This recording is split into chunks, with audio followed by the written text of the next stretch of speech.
What a week, y'all. What a week. I'm in New York. So I am currently living in 5:28 p.m. on a Friday night in New York City, Queens. Um I am going to clean my kitchen because Samira is coming over for freezer clean out dinner. I don't think I'll be streaming it because I think I'm too tired. I also don't want to put Samira on the spot. But I figured I'd go live before the dinner gathering starts so that I can get my apartment a little bit sorted. This week has been unhealthy for me in a lot of ways. But it's nothing you haven't heard before. And I realize what's been happening. So today is November 17th. It's supposed to be a shut it down, all out for Palestine day internationally. There have been amazing actions taking place all over the world. People have been blocking highways and bridges, coming out to marches. I was hoping to attend some of those protests in person, but I woke up today feeling extremely unwell. Like my body feels slightly feverish. I don't have a fever, I don't think. But it feels like my immune system is down, and I think because of the lack of sleep and, you know, we are living through war. We're just not directly affected by it, but I think violence at this massive scale, at this steady stream and intake of information, of graphic evidence, of I don't know, empathy. Thank God we still have some empathy in the world. I don't know what it would look like if absolutely nobody cared, but I think we just have to keep going. And I've been thinking about, short-term, long-term effects, and I think it's important that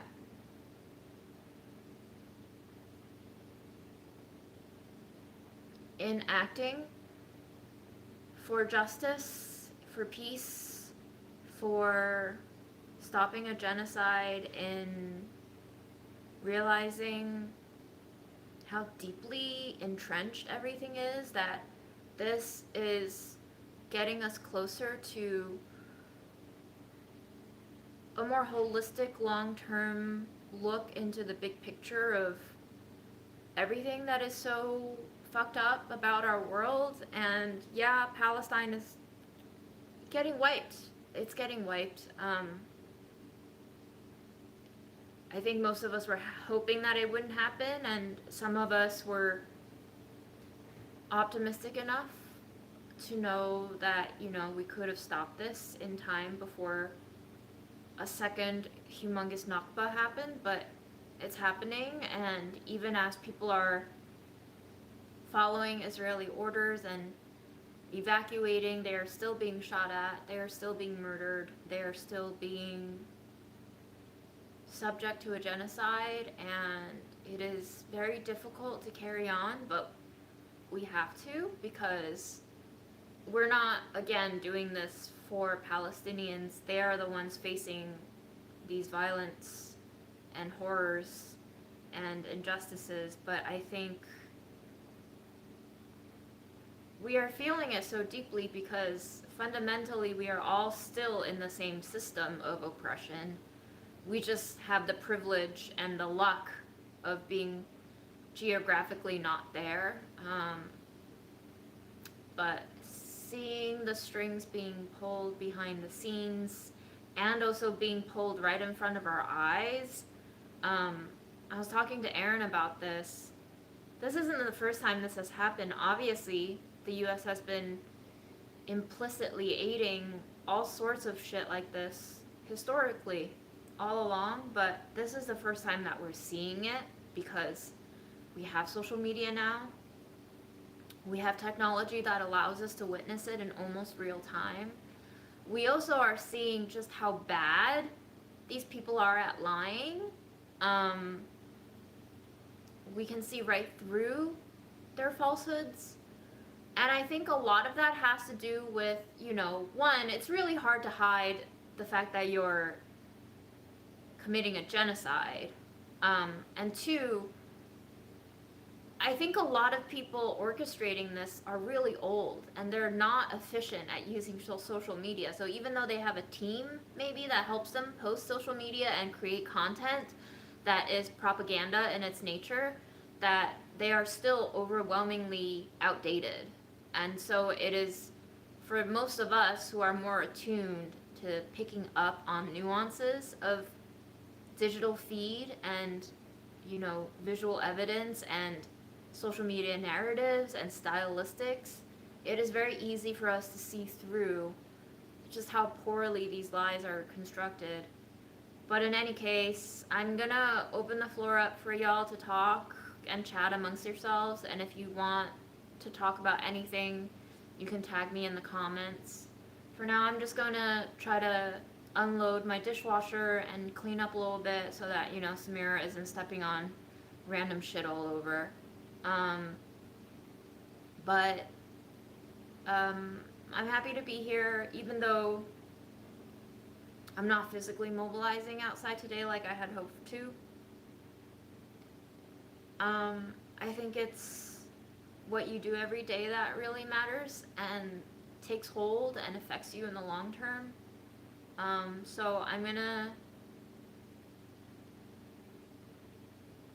lean on the diversity of actions that we can take to participate in trying to, I don't know if we can stop this genocide, it doesn't seem like it, but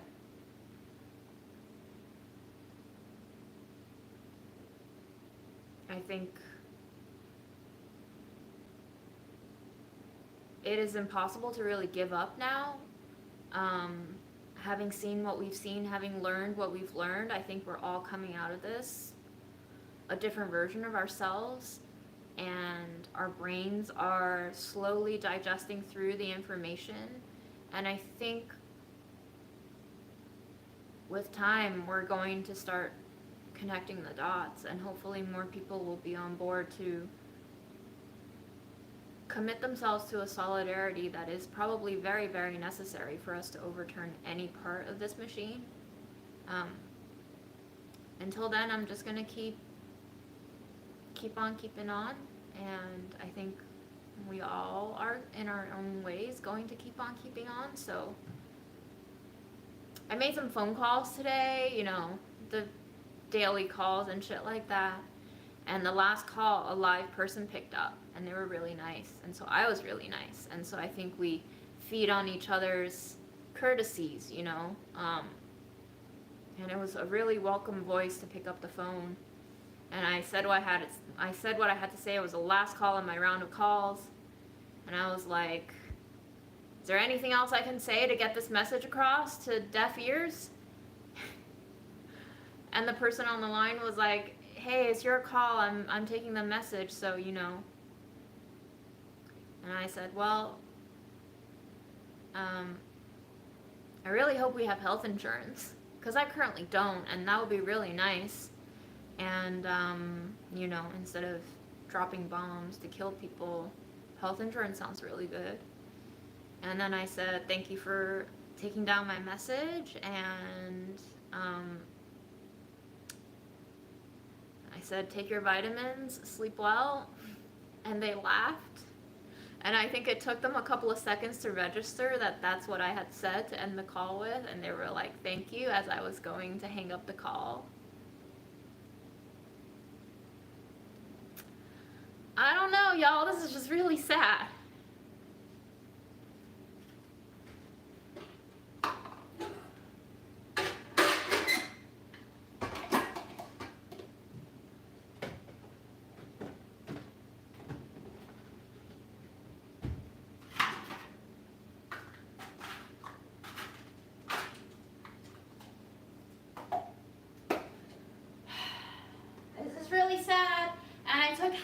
edible gummy at noon, and I don't know if it did anything.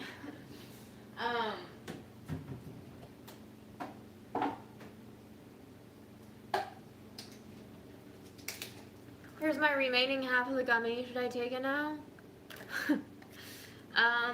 Out of all the calls that I've made, I would estimate 2 out of 3 calls are not being answered at all. Like, no voicemail.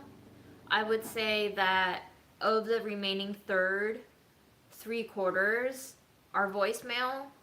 I would say maybe 1 out of every 7 to 9 calls is an actual person who answers.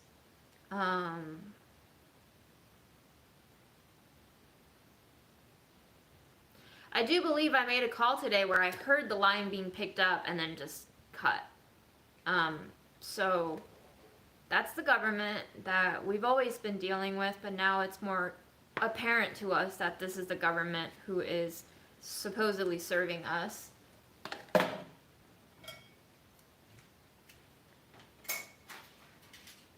And I think now that we know this information for sure, we move forward differently, yes?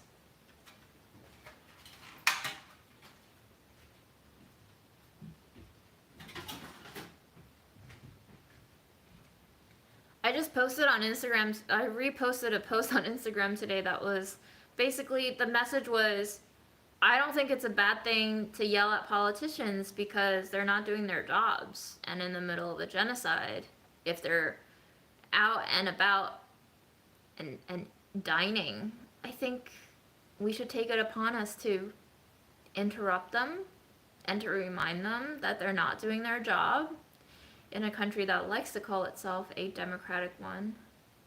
Certainly, the voice of the people is not being heard.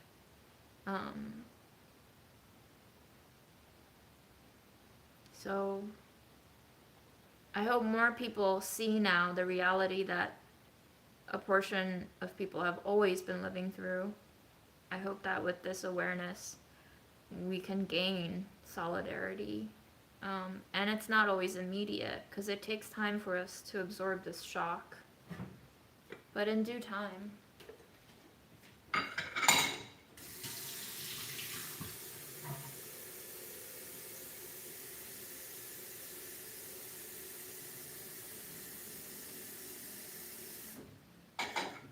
I hope that in due time it is no longer a radical thing to unionize or to say that, you know, people shouldn't be oppressed and shepherded into reservations and camps and jail. Because honestly, if they're gonna do this, why bother at all?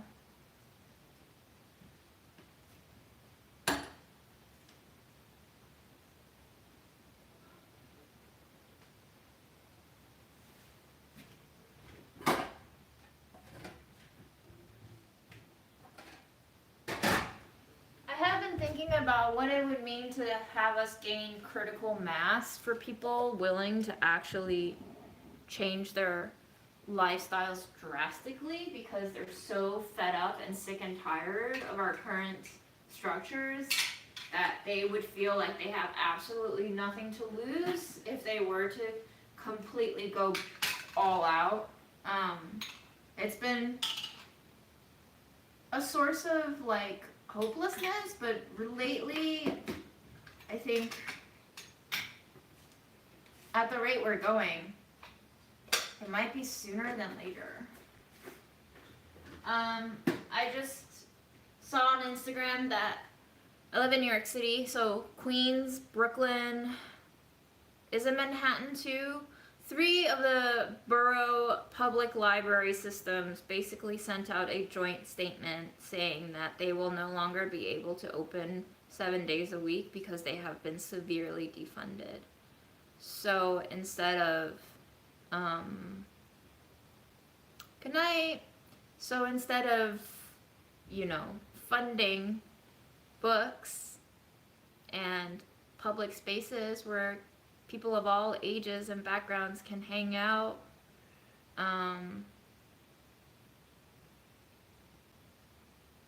We have more cops to fight anti-Semitism.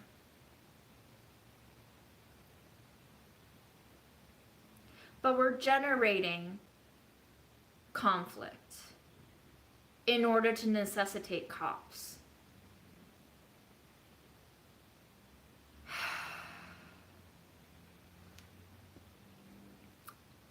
Oyster Mateo Toto.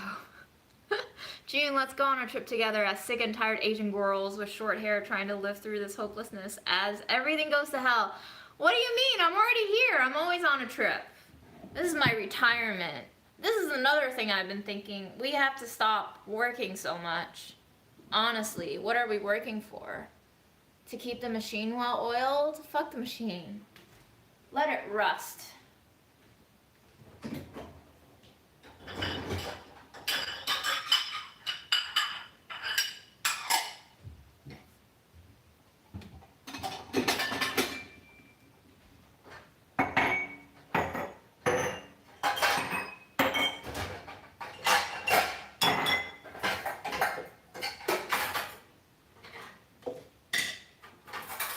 I think in this period of feeling like suicidal again, after maybe 7-8 years of not feeling this feeling again, I've noticed one thing is that like nothing really brings me joy anymore, and like meaning has all but dissipated, and money in particular, especially after my mom's death and me getting fired and all of these life changes, the meaning and the significance that money has in my mind and my like existence right now has changed drastically.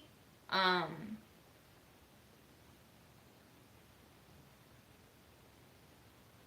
I wonder what it would take to make money completely meaningless to most people. Like, what kind of disaster would we have to bring upon ourselves to destroy the system of money that we currently have in place? Because it's not just currency and money that's the problem. It's the way that we have begun to allow this concept that is abstract, empty, and totally, to begin with, functional, turn dysfunctional, and now we're feeding into the dysfunction. Like, we used to make money stand for something else, but now we're making other things stand for money. Like, we do things for the sake of money. And we've lost sight of what the money is actually supposed to be a stand-in for. We've made an empty thing that used to be a shorthand for actual, concrete, like tangible things, into a tangible thing in and of itself. And this, like, paradox just, when will it implode is my question.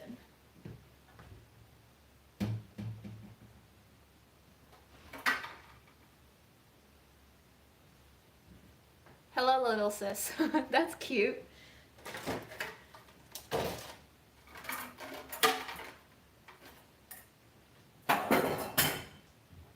Samira's a big fan of libraries, and I sent that Instagram post about the defunding to her, and she was like, wow, that sucks. And I was like, you know, it checks out, right? Like, they're going to take away our education, defunding education, paying teachers shit, not having enough money for materials, not having huge class sizes, the quality of education goes down. They take away healthcare, so people like don't have money or can't afford to or are scared of going to the doctors. And now they're going to take away culture, funded by our taxes supposedly.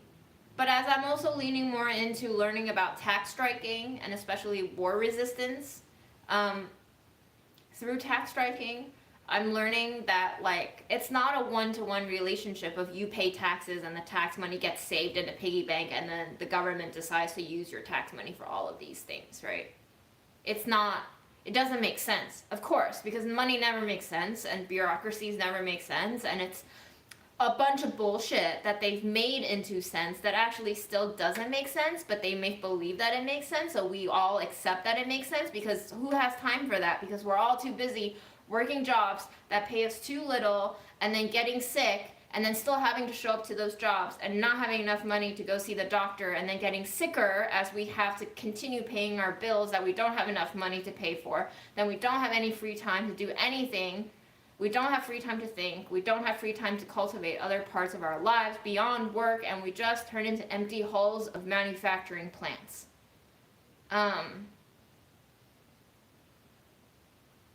So they take away education, and they take away healthcare, and then they take away arts and culture. What do we have left? We have work left. We have consumerism left. So they're depriving us of every avenue of outlet for existence to kind of coerce us to funnel all of our energies and lives into creating empty things that they then sell off for profit, otherwise known as capital. Meanwhile, we're destroying the environment, we're destroying our bodies, we're destroying our sense of selves until we don't know what we're actually living for anymore. And we all give up because we're all tired all the time, because how can we not be? We can't afford to do anything else but work. And because we're so tired and we don't have time to do anything unless we just want to die without health care or rent or money for food, we just let them do whatever they want. So this genocide is happening because we're all too tired to actually pay attention to it and to change the way we've been demanding things happen, because we're too tired working our jobs so that we still have food to eat at the end of the day. And this all made sense to me, like, more fully. I'm sure I haven't hit the nail on the head quite yet, but this all started making sense to me when I realized just how much, like, behind the scenes work I was doing volunteer-wise, virtually, at home, being part-time employed. So I actually have free time to devote to these things, and they are tiring, yes, but they're also enriching me because I get to see the solidarity that is being organized and popping up all over the world.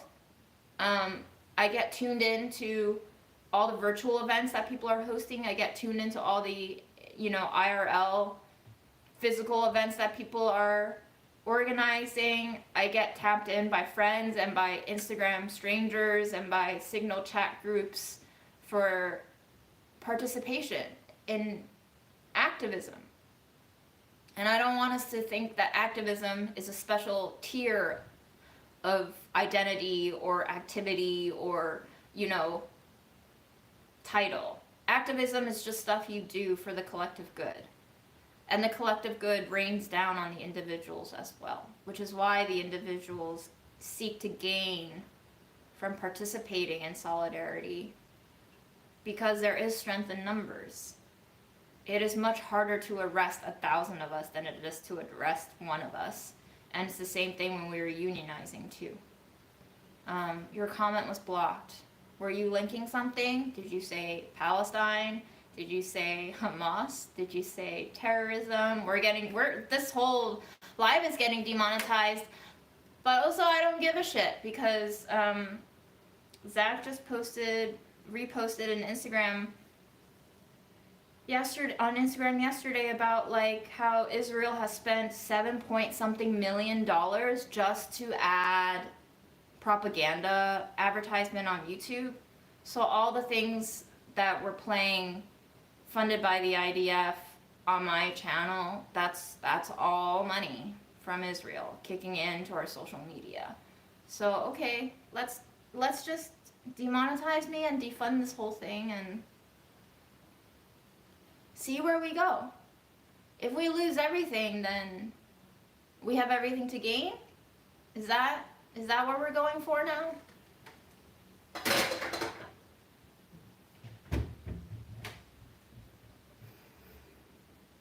You tell me, guys. You tell me. Let's read some comments. I said I wasn't going to talk, but of course I'm going to talk.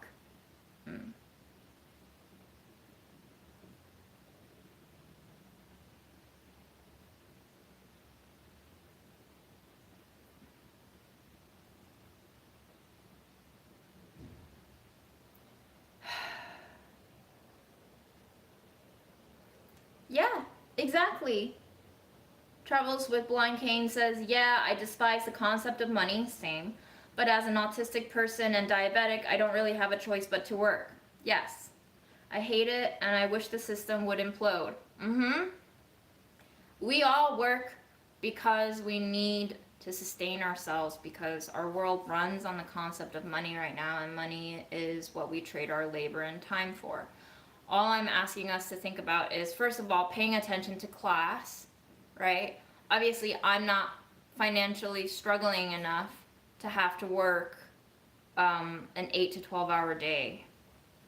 I am privileged enough to be able to do part-time work that for the most part sustains the bills that I need to pay while digging into my savings. I have savings. That distinguishes me into a different class. We have to think about how many people in America are in the working class who don't have that privilege. How many people are living paycheck to paycheck. In New York City, that number ranges from anywhere from 2/3 to over 90% of people living from paycheck to paycheck. So depending on where you are on the socioeconomic food chain, that affects how much you can participate without completely being self-sacrificial. But I think even if you're not in a place to financially give up your current hamster wheel lifestyle, I think it's helpful for us to talk about this, even if it doesn't immediately lead anywhere, because I think things need to cook. And I think it's because we haven't been talking about this outside of like election cycle debates. We haven't talked about this outside of getting footage of people being shot by cops for nothing at all, maybe besides their race. Now that we're getting footage of people getting bombed to death, people getting killed in hospitals, UN people dying, kids dying, people getting shot while evacuating according to directions being given to them. I think we only talk about these things when there's a so-called crisis. Is it possible that we've been living in this crisis and we've just gotten used to it?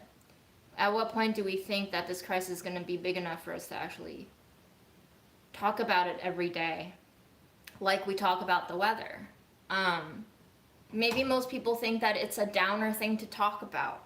Maybe that's what we have to change our perception on too, is the framework of only sending out positive vibes because we don't want to acknowledge the oppression that we've gotten attuned to. And then we basically start to silence ourselves from talking about the bad feeling things, because what can we do to change it? Absolutely nothing, so why make ourselves feel bad? But I don't think the point is to make ourselves feel bad. I think the point is to build collective consciousness, right? I mean, like, this sounds very Marxist of, you know, workers unite, you have nothing to lose but your chains. But, like, you know, he wasn't right about a lot of things, and he probably did some bad things in his life, but he's not wrong. I've seen the power of unions in play, personally. So, is it easy to organize a union? Absolutely not. It's a lot of work. Why? Because the framework is still in place that you shouldn't unionize. That's the culture of the US right now. Does that mean that we can't change that? Absolutely not. We've seen a renaissance of unionizations across the board. I think change is possible at any time, but I think we just need to be, like, given an incentive to chase it. Right now, the incentive is witnessing a genocide and not being able to stomach it. There are many other genocides and conflicts that we haven't been paying attention to, like many of you have brought up. It is almost impossible for us to keep up with all conflicts, so I don't think we should be making ourselves feel bad that we're not constantly reminding ourselves of international conflicts that we probably have a hand in as citizens of the US. But I think it's more important to us to pay attention to local stuff that's right in front of our faces happening right here, right? This is what people have been saying all along, is you pay attention during presidential elections, do you pay attention to your local elections? We all think under the hero concept of change, right? Oh, Bernie's here. Obama's here. Yes, we can. But Bernie's message was always not me, us, right? It takes a lot to change things. The hero will burn out very fast, especially if he's an actual hero who doesn't play with politics. So how do we make change sustainable? Is by actually feeling the mission that drives the movement. And if you don't believe in the mission, then there is no gasoline in the tank to make the car go forward. And if you're trying to drive a truck or a ship or a plane, you need a lot of gas in those tanks. So you need a lot of solidarity. At what point does a collective movement change things? I don't have the answer to that. I think we just have to keep adding people to the mix and seeing where it goes. Yeah, Bernie was also very disappointing on all of this, but I don't know what to say anymore. Nobody was the hero we thought. We thought Obama was the hero. Have you seen Obama's comments on Gaza and Israel lately? And then if you actually paid attention to what the Obama administration was doing, not much different than every other president. Think it comes with a job, right? You are by default a mass murderer if you sit in the seat of the US presidency.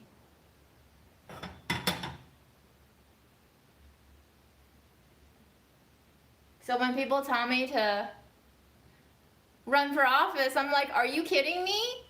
I'm either gonna get killed the moment I step in there, or I'm gonna kill myself.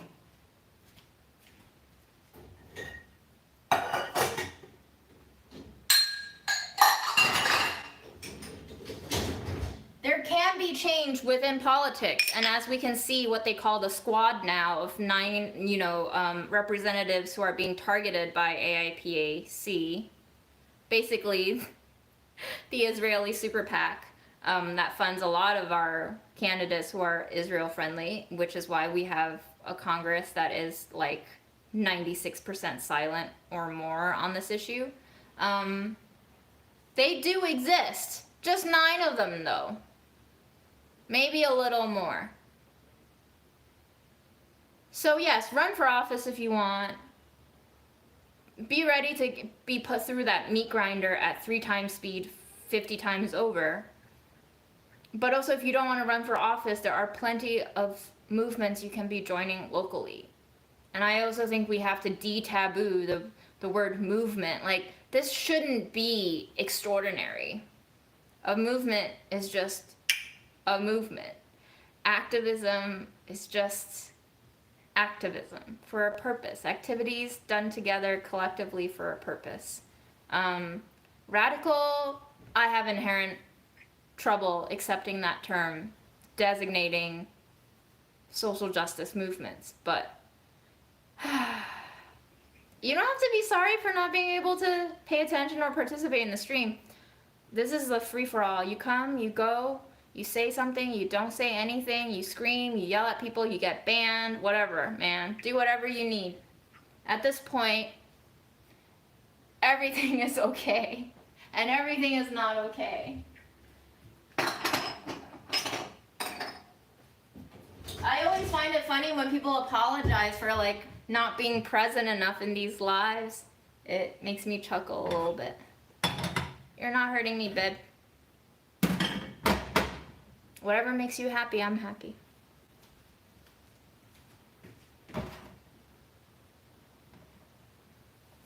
Let's see, we are over half an hour in and I've put away 1 rack of dishes. Oh my god. Oh my god.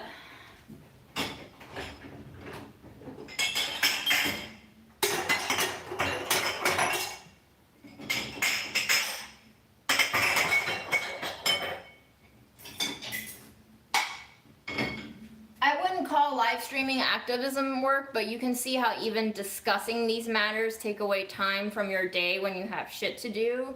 And so prioritizing what it is that you need to do at any given moment is also a mental strain. That's part of the burnout.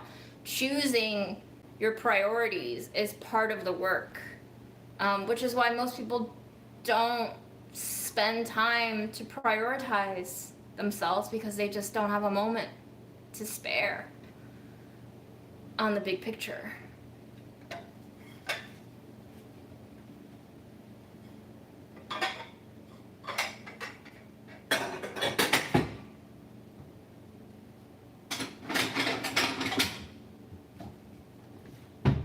And why they don't have that time is the sad part. Not that they choose not to give time to causes.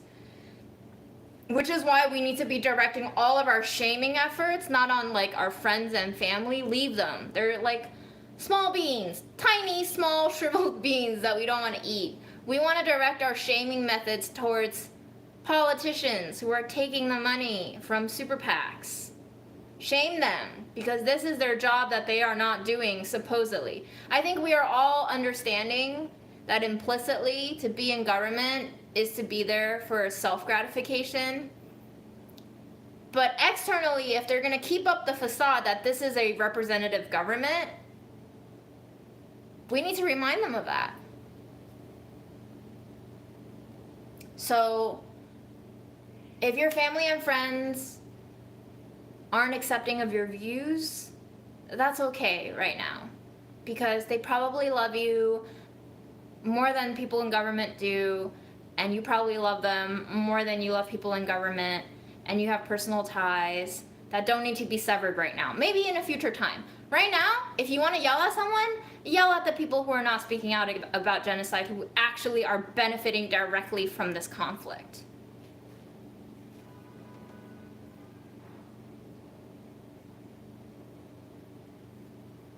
And also, if you need a break, take a break, because I'm getting sick. I'm getting tired. And all three of my friends that I talked to today about possibly going to the protest were like, you need to chill. Like, I recommend that you stay home. And then I checked in with my body, and my body was like, I'm dead, bro. And I said, fine. I'm not happy about it, but we can't be happy all the time. We have to make choices. Not getting sick right now means that I can show up sooner to the next thing. So these are all calculations. These are all prioritizations that is constantly being calculated in my head. And if you have the resources to do that a little bit, and acknowledge your feelings so that you don't have to constantly be pushing yourself to the edge of burnout every day, because that will deter you from participating in the activism and the solidarity too.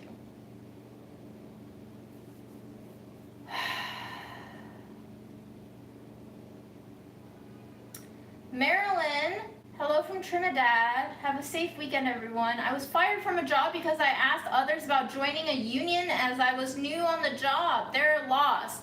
Hell fucking yeah. They're fucking lost. Also, I'm sorry that happened to you, dumbasses. Dumbasses who run the world. They don't realize that having a unionized company means that they have workers who actually enjoy their jobs much more, stay invested longer, and are mentally, physically, morally, and emotionally aligned with their position. They don't really care about retention anymore, which is what I learned during my time at Hearst. We actually got specific wording from management that they don't care about retention of workers. So that's a system that we're running under, which is a constant reminder that if you work for a system like that, they do not deserve 100% of you. They don't deserve 80% of you. They probably don't even deserve 50% of you. If you could get away with giving them just 20 to 30% of yourself in exchange for that paycheck, do it. Because if they're anti-union, then they're not for you.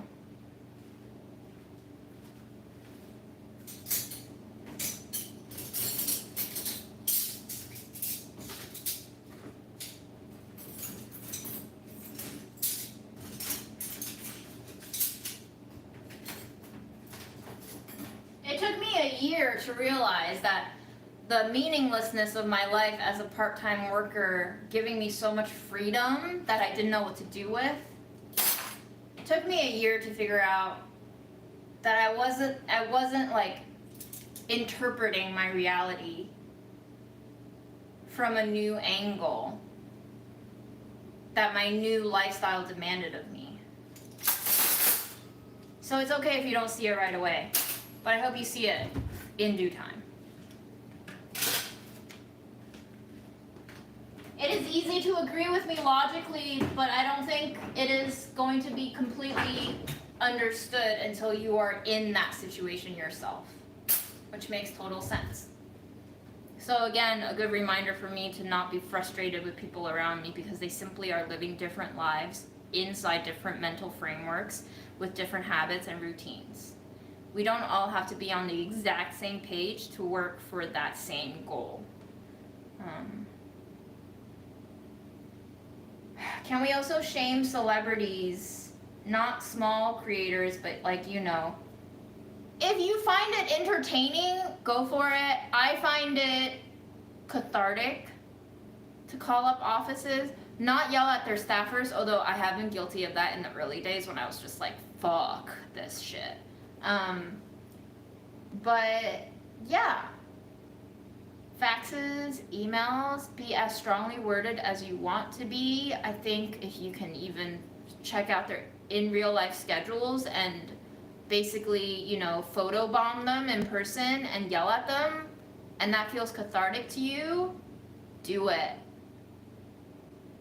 I know I said I don't believe in the concept of deserving or not deserving certain things, but I think given their performance and their history and their absolute lies, they deserve to be yelled at. They deserve to be, at the very least, verbally punished. They are, in a sense, if they are complicitly taking money from the aggressor in this genocide, I mean, I don't know international war crime laws anymore, not like they matter anyway, because we don't really punish countries that we, as you know, approve of with them anyway, but it sounds like a war crime to me. If you're making your living off of killing people, that sounds criminal to me. I don't know. If killing people isn't a crime, then what is? Like, that's the framework that we have to slowly start to digest, is we are being held accountable to laws that people who control this country don't. So, like, obviously you don't want to get punished and thrown into jail, unless, of course, you do as a part of a collective action. But I think it helps to mentally be aware of this double standard and to slowly disengage from the framework that you're a bad person if you break laws. I think we have to understand that you're a bad person if you betray yourself and others around you. And certainly there has been a lot of betrayal of humanity in this that has become explicitly clear.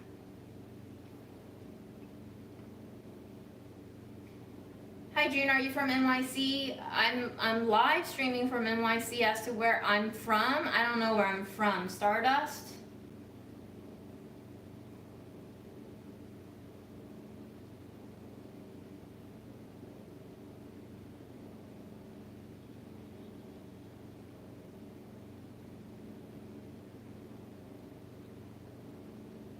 I will say, people throwing book recommendations in the chat, awesome.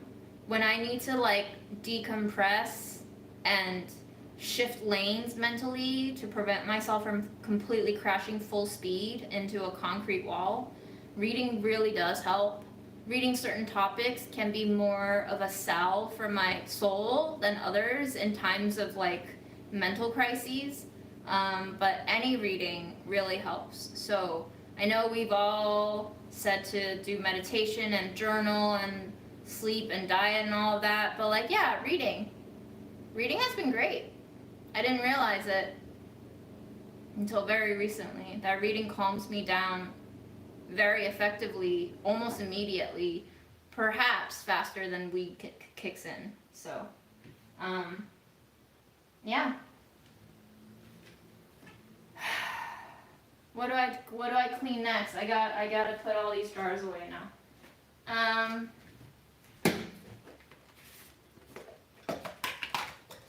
Part of interlocking justice is assisting other justice workers with their mission, which means you don't burn yourself out. Yeah.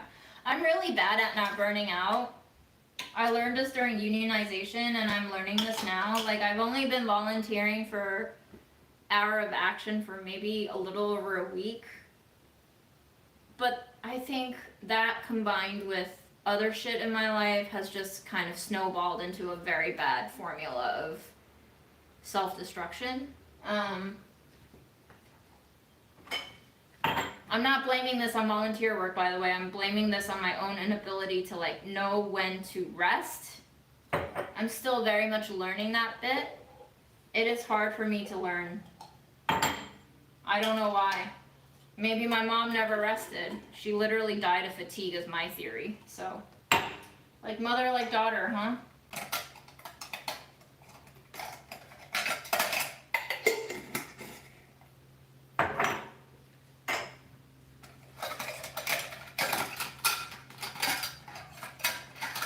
How do we make it so that we don't, it's not a conflict of interest to work towards solidarity and have enough self-care?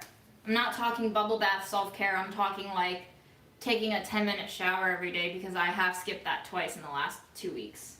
That's when you know the depression is really hitting, when you don't even feel that bad for not showering. Like you feel bad, but not bad enough to get up and shower, and you feel okay with just staying in that state. I've hit that threshold. That's when I realized, even past the eating cake straight for a week without vegetables and fruit, it's when I stopped feeling the impulse to have to shower before completely crashing onto my bed that I realized, oh, this is getting bad.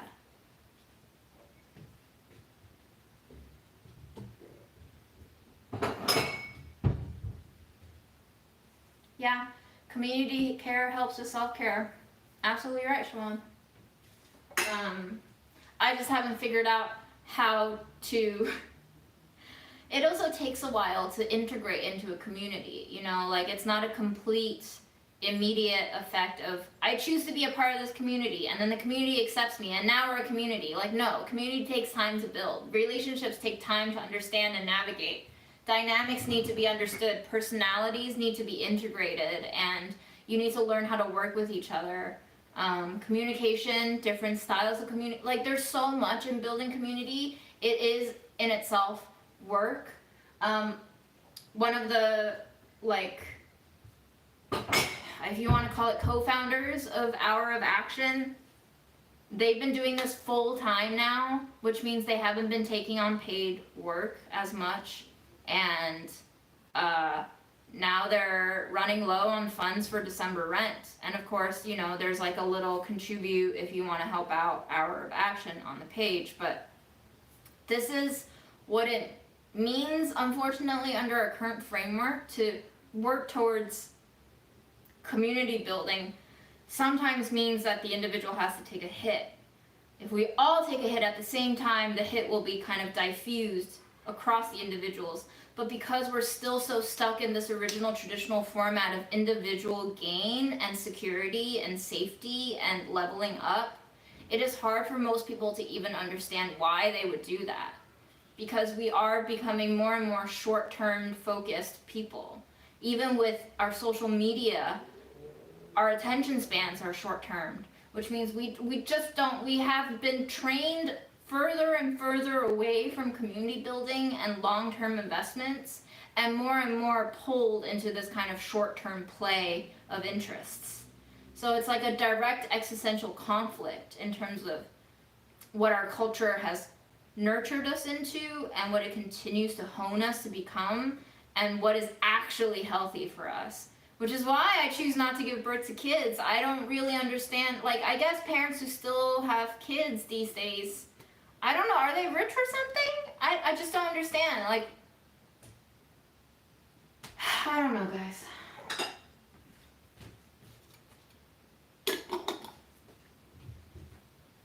Yes, community can have so many issues. The amount of times that I've had like absolutely unnerving bang my head against the wall moments of frustration and unionizing, holy hot pot of chili.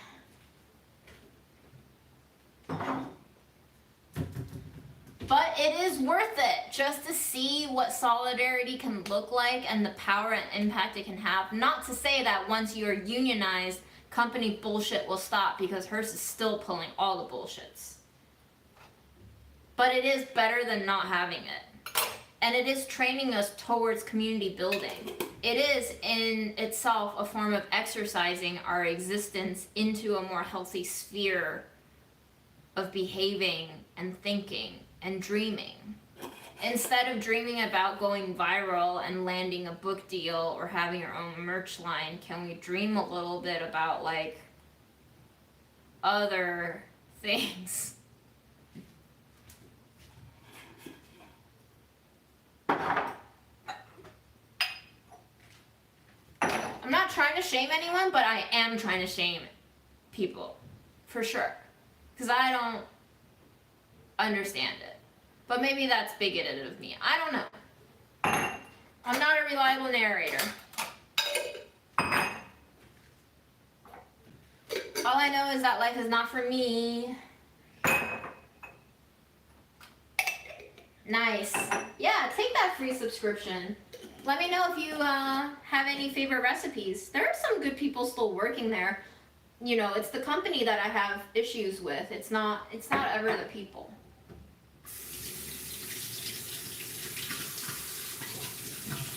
That's not true. It is some people. Like, for example, I think what got me fired is in part due to a lot of things, but in part due to someone basically recording one of our union meetings that took place on Zoom and then handing it to our editor-in-chief, who then started pulling individuals into one-on-one meetings to like chastise them, you know? And that was ruled illegal by the National Labor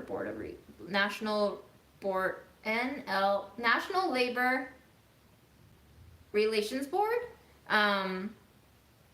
because you can't spy on union activity, and you certainly can't punish people for engaging in concerted union activities, and they did. So there are bad faith actors, and those are the individuals who sought individual gain over collective health. We still don't know for sure who the snitch was, but I have my hypotheses for sure.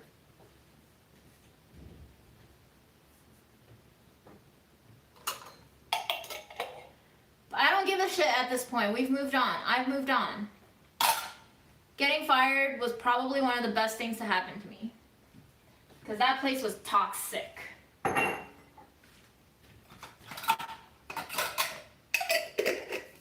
Mystery Taurus. Very mysterious indeed.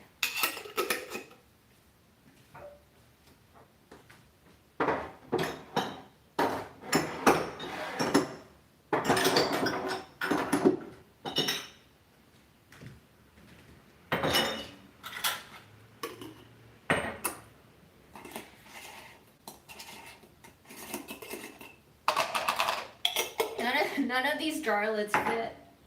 Ay, ay, ay. Oh yeah, for sure they were firing me for anything, but they found 3 reasons, not just one. So kudos to them for really manufacturing their dreams of getting rid of me. They succeeded.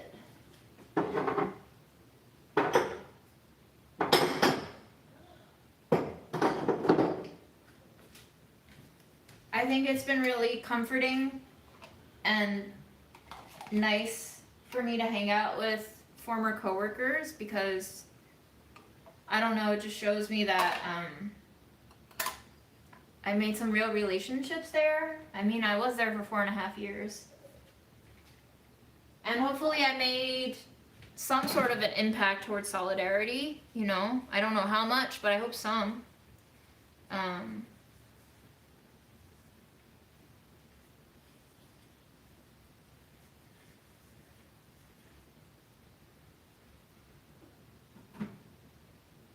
Can you guys still hear me? Somebody's losing sound? Doc Marmalade, you losing sound?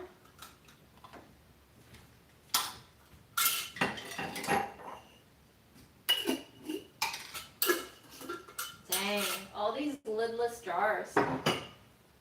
What is happening?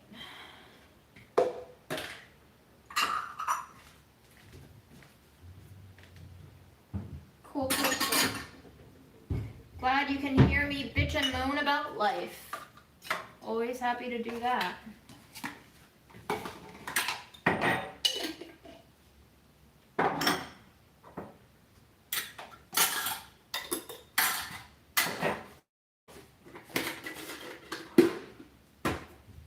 Alright guys, we're gonna start cooking some things.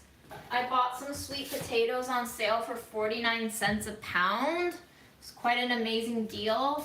I got 5 small sweet potatoes for like $1, and I'm gonna roast them off for grandma. I'm gonna think about what else I can roast while the oven is going. And then we're gonna make some chickpea things happen with carrots because I really need some vegetables in my life ASAP. I feel my body fading with it, so it's time to resuscitate.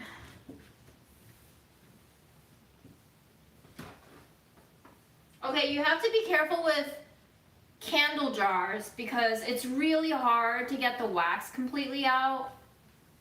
Some of them are beautiful, but I've really given up on cleaning them, unfortunately, because of that residual wax. Oftentimes, they're also not food safe, so keep that in mind. I usually stay with condiment jars and peanut butter jars and that kind of thing because they held food in them, so I'm assuming them to be food safe, but who the hell knows these days, huh? China? What up, China? Which part of China? Wow, you're up early, 7:24 a.m.?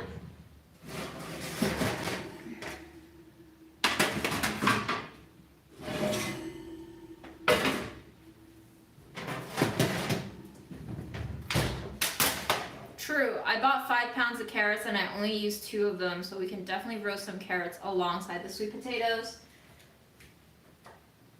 Is that... I don't read Chinese. I'm just gonna guess based on the second word being jiang. Is that zhejiang? Because it looks like 打折 on the left, like sale. So I'm guessing it's the same sound. Is it zhejiang? I don't even know where zhejiang is if that's where you're from, but welcome. I am so uneducated when it comes to maps and geography, y'all. So,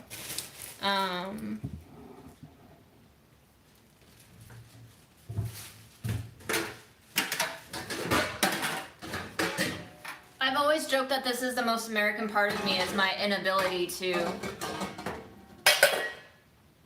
read maps. Unfortunately. Alright, sweet potatoes. We're gonna wash them.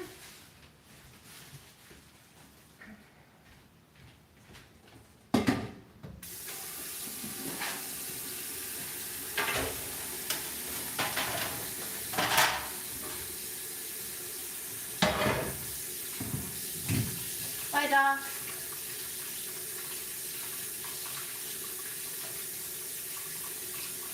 So, I'm curious of the 100-ish people here. Do you tend to prefer to watch edited videos over lives? Because I'm slowly getting the sense that most of my viewers are turning into live stream viewers, which makes sense because I live stream way more than I put out edited content. And I ask this because I'm losing steam on videos. It doesn't motivate me anymore. Maybe it's just because we're going through a genocide right now. But yeah, rethinking a lot of things. Checking in with myself about my motivation and drive. Inspiration is running low. It feels pointless to me at times, and also keeping in mind that YouTube is so entrenched along with every other platform. And video takes a lot longer for me to edit, so, you know, there is always this sense of, is it worth it? Is it worth it for other people, but also inherently, is it worth it for me?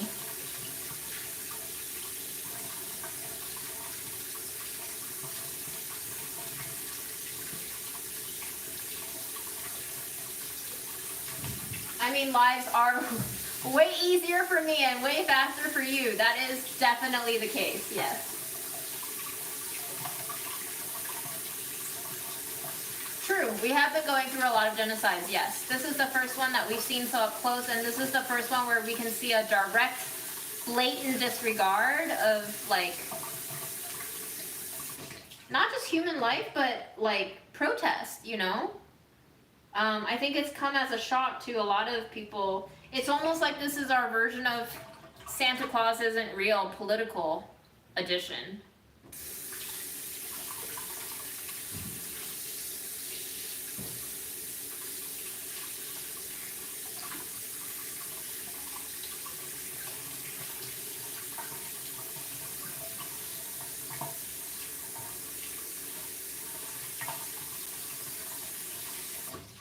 This is very interesting that YouTube is pushing my streams. I guess it'll push whatever I put out.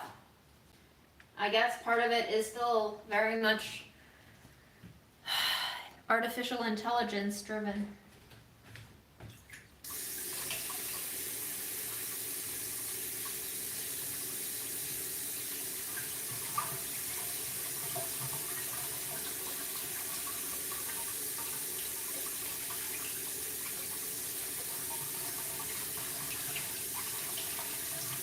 Damn, Siobhan!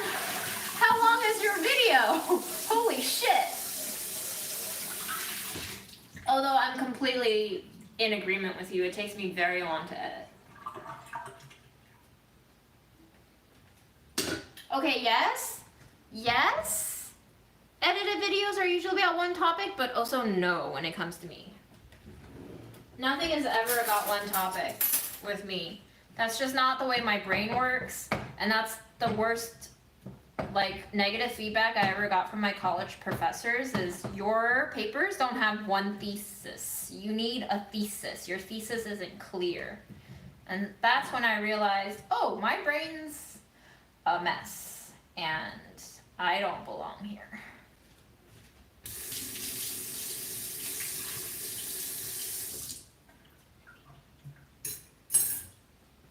Yeah, that's a really good 3-minute video. Oh man, that's intense. Okay, the oven isn't on, but I'm gonna go ahead and pop it in there. And now we'll turn it on to 375, and then we're gonna work on our carrots. All of the carrots. I also like doing the thrifting videos and the restaurant videos. I might do more of those. They don't get a lot of views, but if you guys like to watch them, I'd like to make more of vlog content, you know? Vlogs are fun.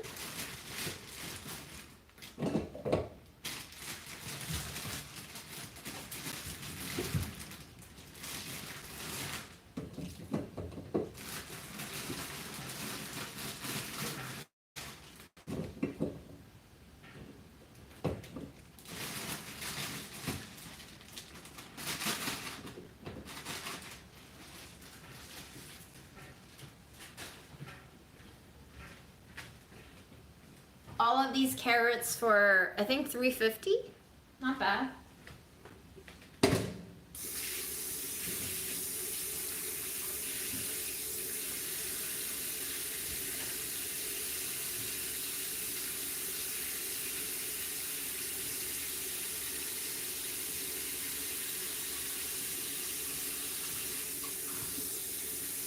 None of my videos have been appearing in your feed. Interesting. I've also been told by several Instagram followers that they don't ever see my stories up on their feed anymore. I'm like getting pushed all the way back to the very tail end of their stories. So maybe that's a form of less obvious shadow banning.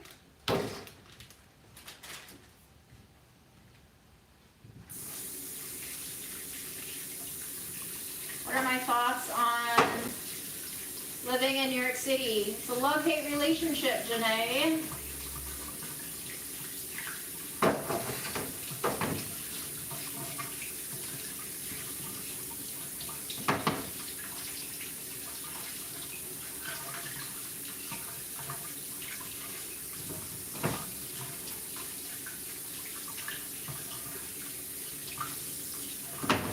I think I really triggered the algorithm and the Instagram cops yesterday with responding to several comments on a Wool Palestine post, which is actually the thumbnail for today's live. If you saw that very out of focus, blurry text, that's part of a map that Wool Palestine posted on Instagram yesterday, noting all the institutions in central Manhattan that have ties to, you know, arms manufacturer, Israeli state, whatever, mischief. And a lot of comments were like, this is calling for violence. It's because at the top of their map graphic, they use the word to call for globalizing the intifada. And it's hilarious because some comments thought it was the same thing as Antifa. I could see that, but it was so you can do a Google search before posting a dumb comment like that. Or maybe it was just trolling. But in any case, some people were just like really reactive to it, and they were saying like, oh, you're calling for violence and this is gonna lead to, you know, people dying. And some people were even tagging the NYPD account on that post so that cops know where to show up to like arrest actions if there were any protests happening outside these institutions. And I decided to start writing back to some of them to really question where their fear was coming out of and what about that map insinuated that there would be violence. I think it's really interesting that people are willing to completely ignore ongoing, very much present and real violence and then turn around and fear future potential violence. If you're not even going to do anything about current violence, why are you worried about the future?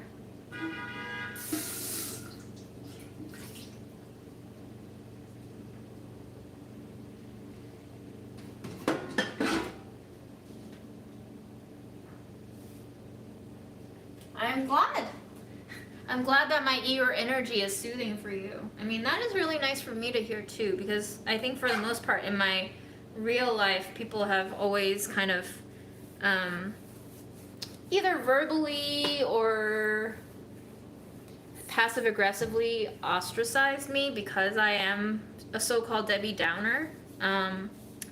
But I think, unfortunately, because of the current events that we've all been increasingly exposed to, more and more people are becoming more and more Eeyore-ish. And I think maybe for once my negativity, or so-called negativity and pessimism, is finally resonating with more people. It's sad for all of us. I wish we didn't commiserate over this, but we are.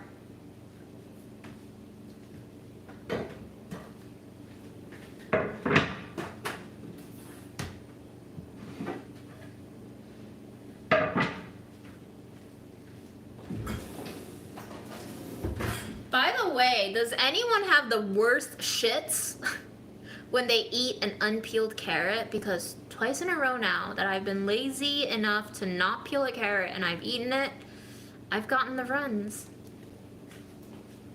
PSA, even this iron stomach sometimes can't handle an unpeeled carrot.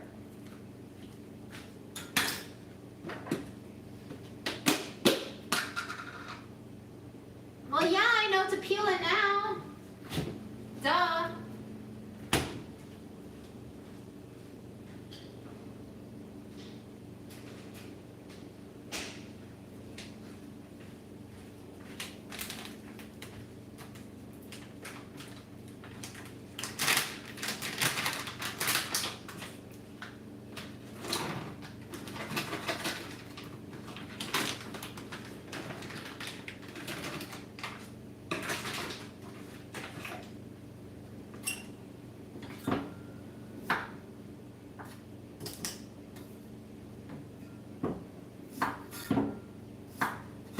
Are we liking this dim lighting?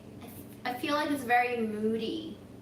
I feel like it makes you feel like this is less of a show and more of a, you're in here with me and I'm too tired and depressed to turn on the other light, so you're just sitting there watching me peel carrots.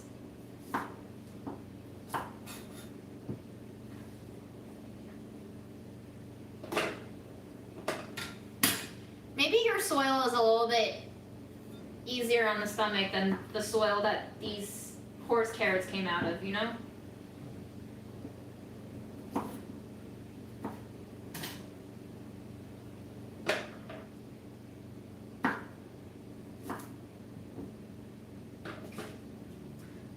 it's been fun to see myself sliding deeper and deeper into the DGAF era of my life. I don't know if I'll ever come out of this era, but I also can't say that word very well. E-R-A, era? It's a weird word for me to pronounce. A reminder that English is not my first language, and some sounds are still so difficult for me to feel right about.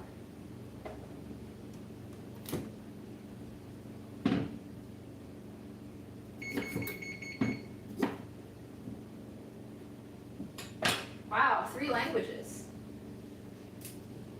That is impressive. Very impressive indeed.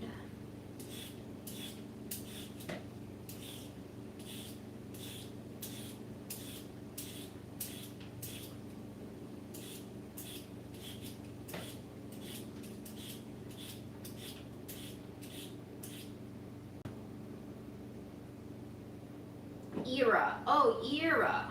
Okay, that might be easier for me. Era. Oh my gosh, these spellings are so helpful for my brain, guys. You don't know. Thank you. Era. Okay, that is way easier for my brain to pronounce.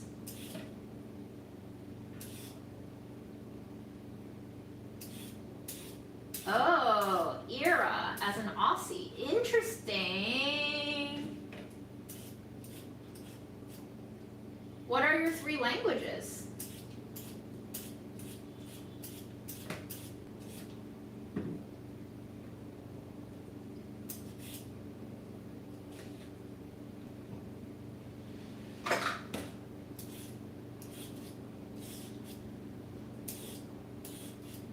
I mean, soil is a ecosystem, but we've also fucked up so much of the world's ecosystems that some soils are just straight up poisonous now and toxic, like people. So yes. Ooh, Arabic, notoriously hard. I don't know a thing about Armenian, or Armenia for that matter. Again, my Americanness is showing. I have to say, as a kid who immigrated here, having completed only 1 semester of first grade in China because of my late birthday, and then having been jumped immediately to the second half of 2nd grade upon coming to New York, I missed out on like both learning about Chinese history and like world history at large. And you know, the American history that they teach in schools is very piecemeal and holistically inaccurate. So unfortunately, I'm gonna have to devote a lot of my time to learning about history and geopolitics if I want to be less American in that aspect.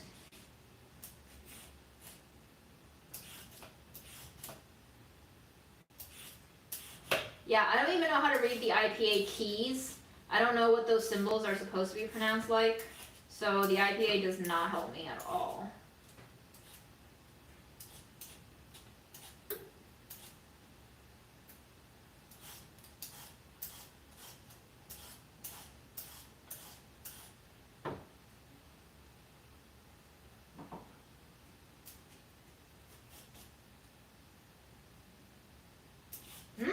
Look at that! Thank you, Mystery Taurus, for that quick rundown of genocidal history into a beautiful, flourishing diaspora. Beautiful. Yeah, if everybody had to recap their country's history in 50 words or fewer, what would you say? Explaining your country to someone who doesn't know what it is, who have never studied it, what would you say?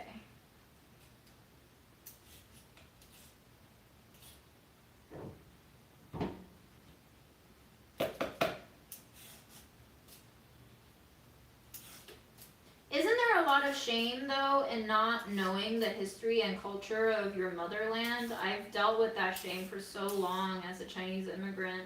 And it was only during the pandemic when we were going through like a reckoning of misrepresentation and appropriation in food media that I was like, oh, actually, the term authenticity is problematic, not just in terms of this like popular mainstream usage concept, but also like for me personally, it's been detrimental for my personal self-esteem in a way, because I felt like I had failed at being Chinese for so long. And it was quite liberating for me to acknowledge that it was totally okay if I didn't feel Chinese enough, that was in itself an emptiness that I was turning into a real torture device for myself.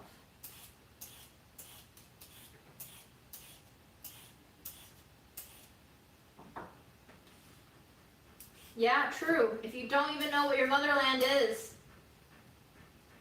yes, if you were brought here not of your own will and forced to reroute here, and I don't know.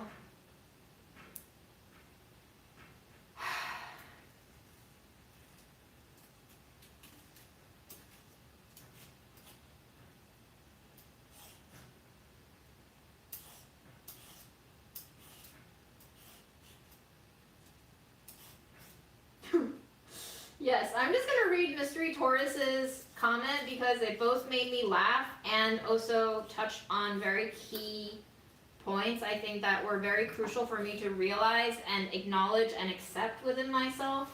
I think for anyone who is an immigrant or who isn't fully aware of their cultural background and has struggled with that aspect of identity, Mystery Taurus says, I wouldn't say it's a shame because it's not your fault for not knowing, but it's a downer because if you can reach the knowledge, you should attempt to. But if you don't, that's alright. Which is to say, take it at your own pace, do what brings you joy, and stop policing yourself for not being enough, because enough is another one of those abstractions that mean absolutely nothing and is always subject to change, and you will never be happy if you hold yourselves to these standards that are not concrete at all. So,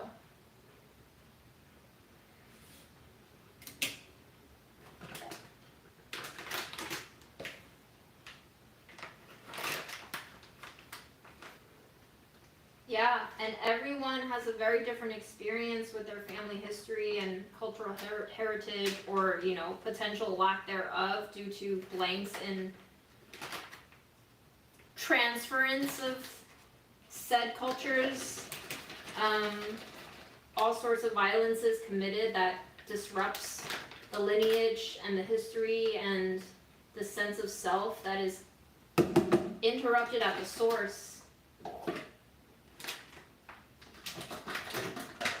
Almost ancestrally denied in a way. Okay, we have some summaries. Nigeria, beautiful country, rich land, lovely people, broke from British colonization in 1950s, Biafra war in 1960s, currently in turmoil due to corrupt government and our own version of Hamas.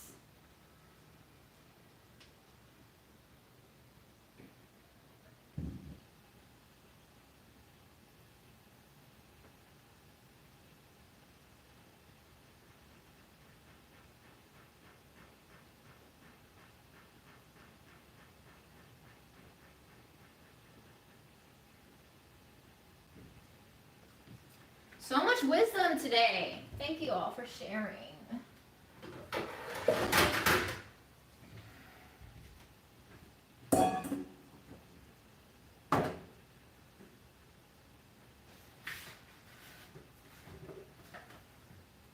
Yeah, I feel like we're all by default some sort of immigrant. Just to what degree we were willing and able and, you know, agents of our own relocations, I think. That's what causes a lot of differences too in our relationship to ourselves.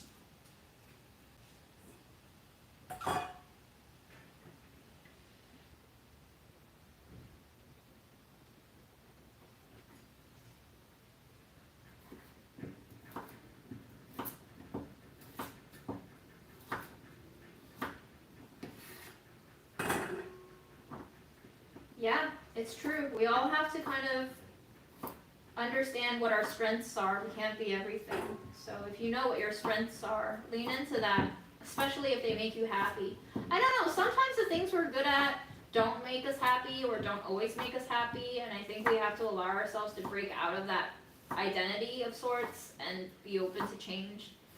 Like, technically, I never felt like I was good enough of a cook when I worked in restaurants. I never felt confident in my technique. I never felt confident in recipe creation. And then I worked in food media where I dealt with imposter syndrome for so long because I never grew up with recipes. I never used recipes when I cooked. I mean, I used it when I worked in restaurants, but that world was always a foreign world to me.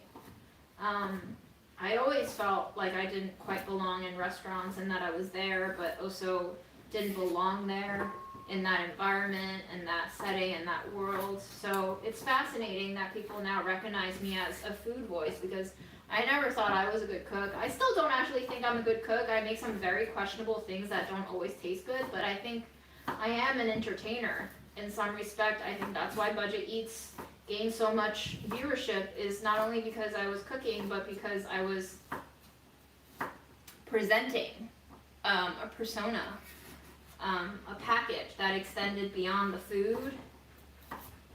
So lean into your differences and lean into your changes and allow yourself to fluctuate. And that, I think, is what it means to be alive fully.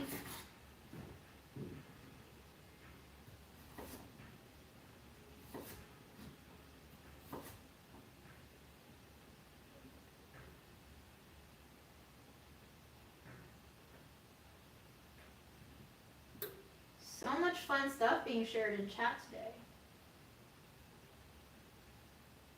History of Ireland, since you know America's very rich culture and beautiful language, colonized by the British for centuries, and maybe that's why they're so unafraid to be outspoken about the current genocide.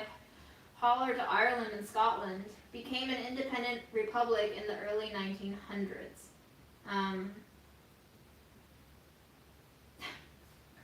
Fresh from the Coven says, my parents just took a DNA to find out whole story. I know I'm Native American Cherokee, but I'm interested in knowing which flavor of white I am. Yes. Keep us updated. We would love to know which flavor of vanilla you are.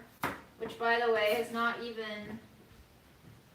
I guess vanilla is kind of American in that it's New World crop, right? It originated in South America. All right, first batch of carrots. We're gonna oil the shit out of this, and then we're going to throw some spices. Which spices? I don't know yet. I want adobo. I've been in love with the adobo seasoning. This is a collaboration. This makes really good rice. I love making rice with it. Garlic powder, black pepper, oregano, turmeric, cumin.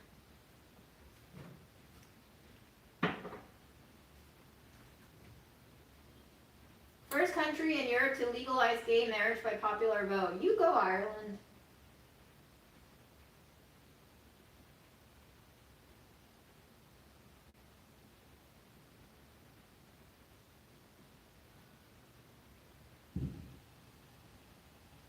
I don't even know what typo you made, but just having so many sorries and emojis is enough, more than enough to make up for whatever typo you said. I don't care what you call me, by the way. You can call me anything. If anything, on the other side of witnessing this genocide so closely and seeing the non-reaction or the lies and deception being fed to us by governments, is that it forces us to reckon with the fact that we actually really just don't matter, despite this messaging from, you know, Western culture and American culture in particular, that like everyone's a star, everyone's special. Actually, you're not. They have no problem dropping bombs on people. So realizing that I'm not special, realizing that I don't have to be anything, realizing that I'm just a body here until I either die or somebody else kills me, puts a lot of things into perspective.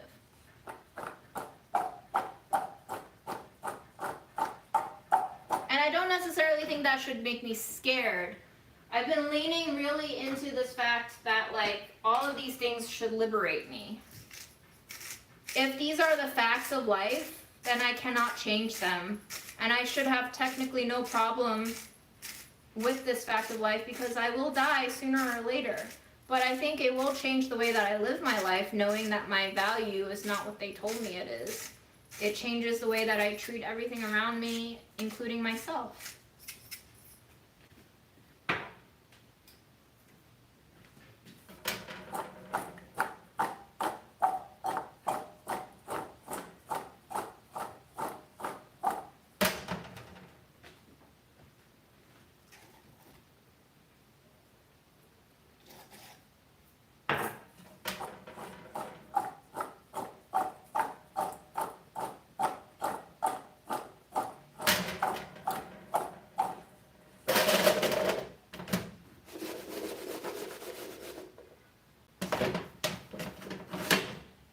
Go a couple of carrots more. Let's pick some big baddies.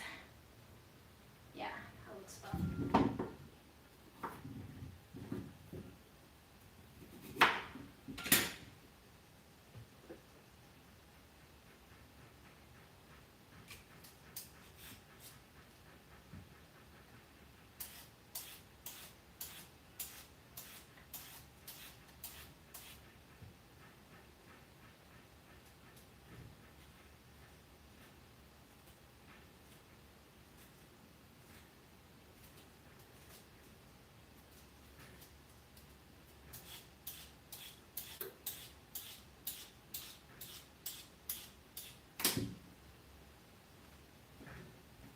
Yeah, I don't want to be special.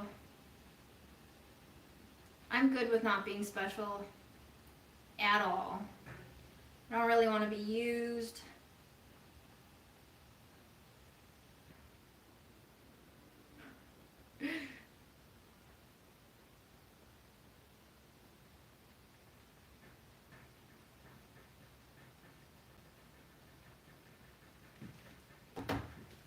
So when Samira is on her way here, I'm going to end the live, and that might be within the next 20 minutes. I hope y'all had some form of catharsis or relief or company or comfort. And if you didn't, you can get your money back, whatever you paid to witness this shit show.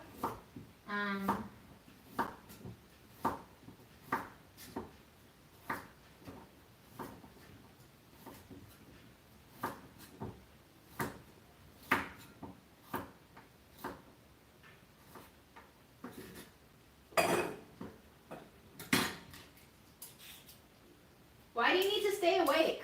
Why do you need help to stay awake? Sounds like you need sleep. Sounds like your body is telling you to rest.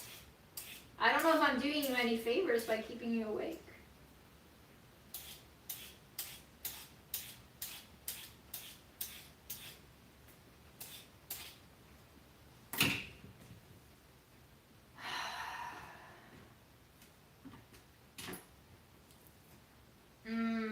I see. Yes, it is a lot of carrots. You're not wrong.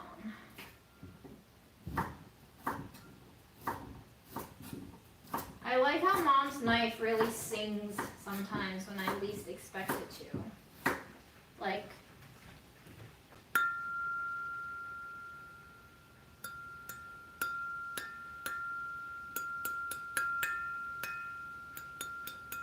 there was actually just a digital event today at 4:30 for anti-Zionist Jews and kind of like collectively centering themselves. I really, really highly recommend that you check out the Google Calendar that's attached to Hour of Action every day. It's at the very bottom.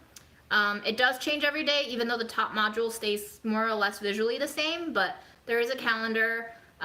Me and a team of like 5 people currently help input map points for IRL events on Google Maps that is currently embedded on that page, and also we help input calendar events for virtual stuff. So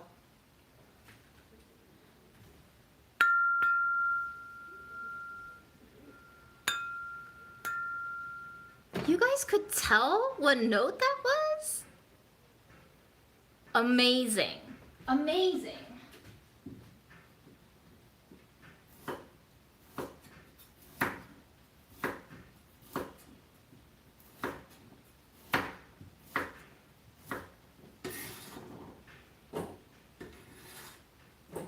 I mean, I don't know the note, but if you tell me it's a C whatever, then I trust you. I gotta go too.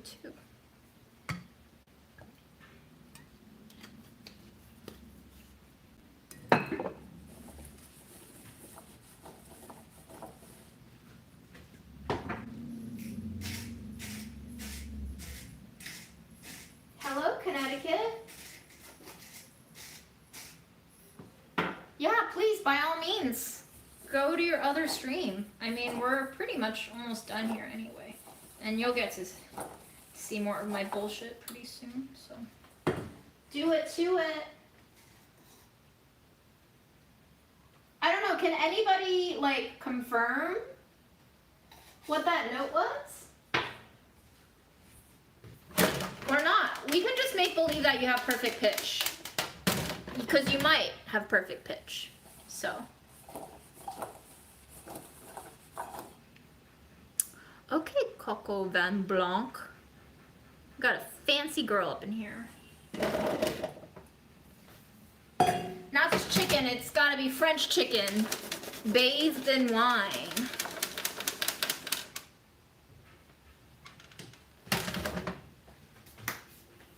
Oh, we have a dissenter. It's either C or E.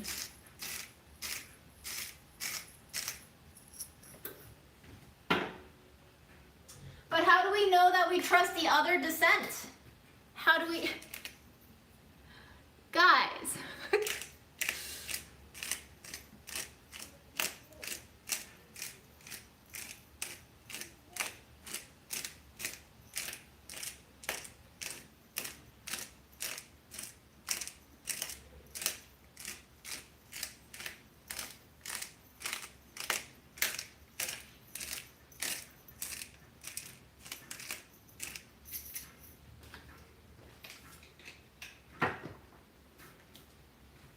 I do love my trolls too.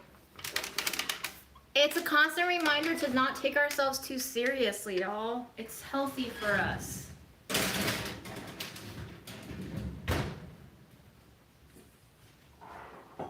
Can I ring the bowl? I don't know if this is the bowl that you want to hear, but we can ring it.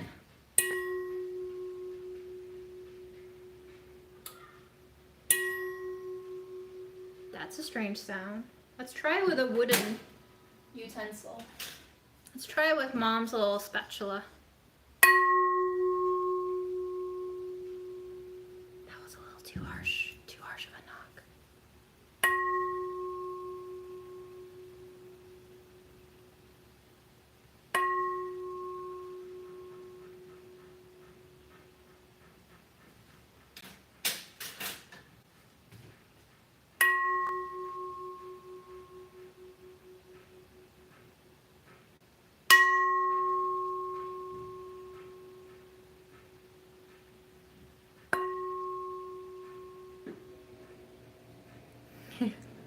So many music people. I love it. Y'all are great. Always teaching me new things. I love being a lifelong learner. Anything that makes me feel small, I appreciate because it takes away the pressure to be big.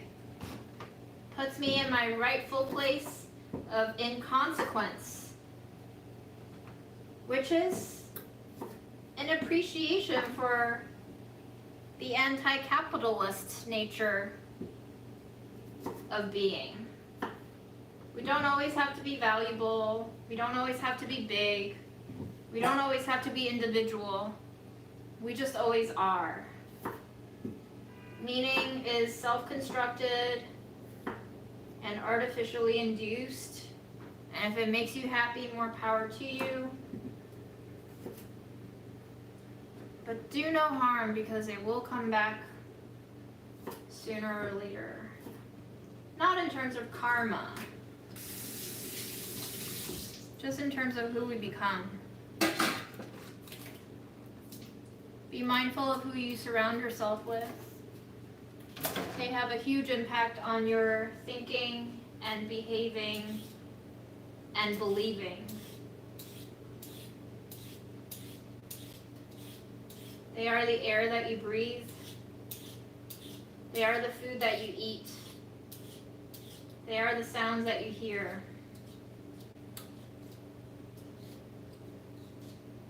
If you select anything at all in life, select who to surround yourself with. My favorite tea blend from Harney and Sons is duck rice genmaicha right now. Has little pieces of bread in it, like you would feed ducks, and it floats on water. It adds this really sweet, carbolicious taste that is very, very soothing for me, especially in the winter.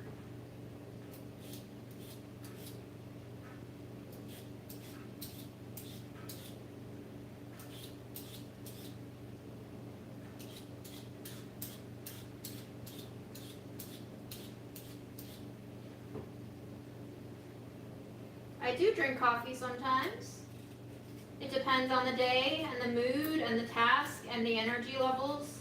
It is not a daily thing for sure. Sometimes I'll drink it for like a week and then stop. Sometimes I'll just treat myself to a day or two of it.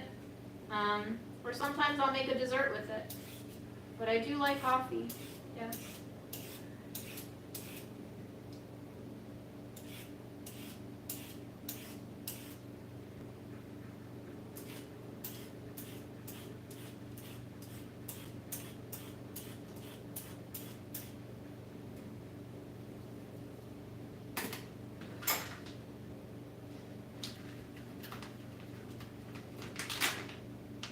Instant coffee is definitely my coffee of choice, except I'll use real beans if I have them in baked goods. I don't have the equipment or the attention span to brew coffee from bean. It does not bring me joy. The routine does not pleasure me. But I was just talking about this at a dinner recently. I do like smoking weed and the tactile routine and practice of preparing weed for smoking.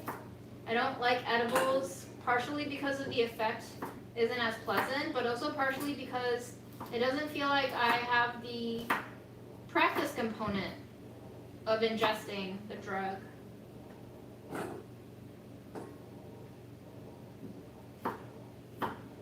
Yes, Mount Hagen is really, really good. I don't know if it's Hagen or Hagen, but Aaron used to have that coffee, and I love that instant coffee. It tastes really good.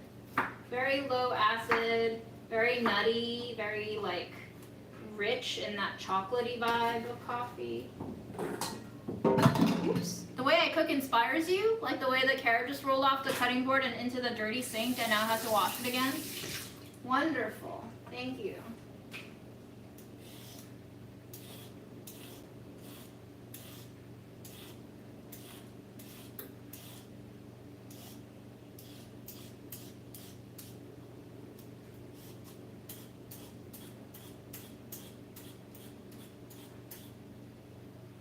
Now I will have enough carrots to at least make believe I'm eating vegetables for the next week. I mean, I did set my pot on fire several times. It's just not been done on a live. Oh my gosh, tiny bowls are called June bowls? Did you know that someone once told me they named their new kitten after me? I like being named bowls and cats. It is a source of great honor to be named alongside people's bowls and cats. I love bowls and I love cats.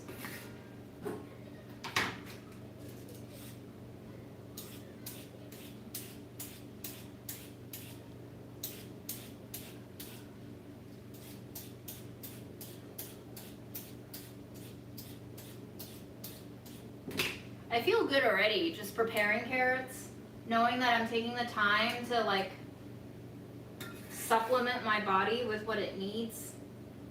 Highly recommend 10 out of 10 activity, peeling carrots and eating them.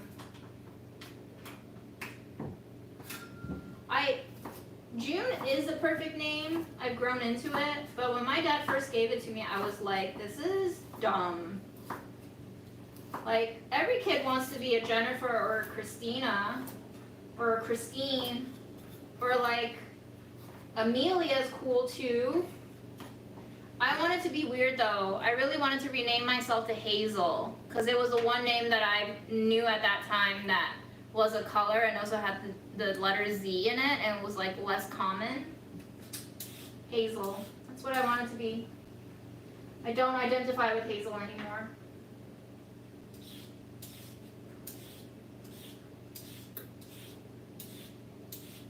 June is not my legal name, by the way. It's not the name that I have on my passports or IDs. It's just my anglicized name that my dad decided to give me so that teachers could stop pronouncing it wrong. But he gave it to me because he wanted to be named June until he realized that it was a girl's name. And then he decided to give it to his daughter, who is not born in June. I am not a June baby.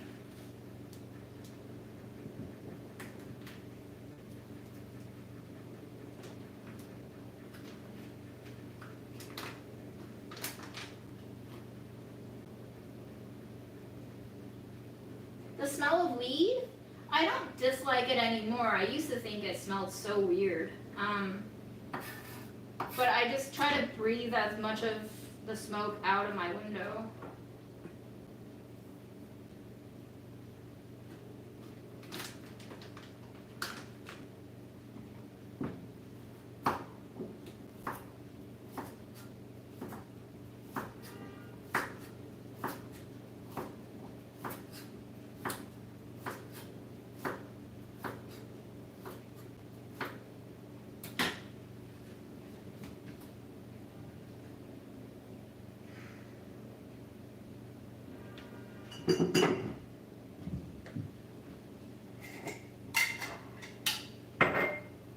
Wait, what is the proper way to pronounce Heather?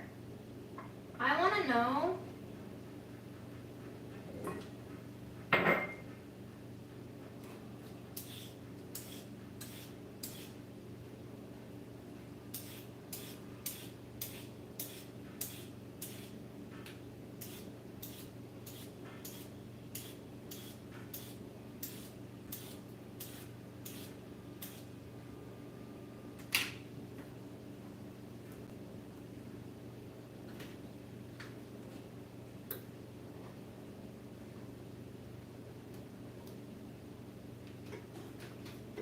Oh yeah, their efforts at trying to get it right is excruciating.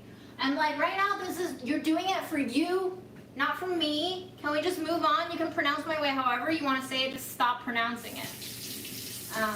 And that's why I'm named June. Spelled like the month.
had no idea that S-I-A-N was pronounced like Sean.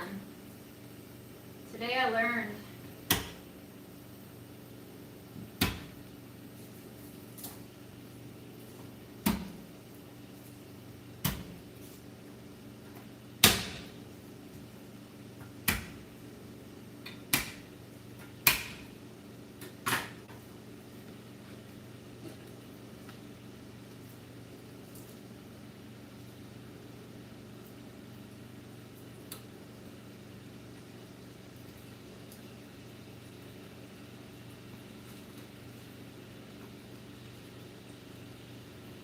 Would I ever smoke and go live? I have smoked before on a live.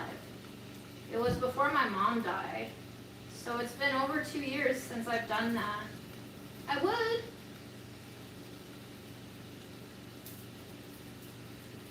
I might be very boring or say a lot of stupid shit. It's like an either or.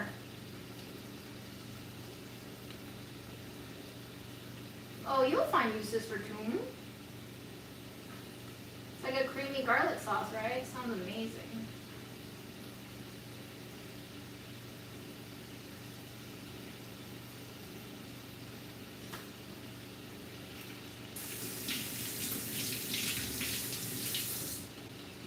Snoop Dogg quit smoking?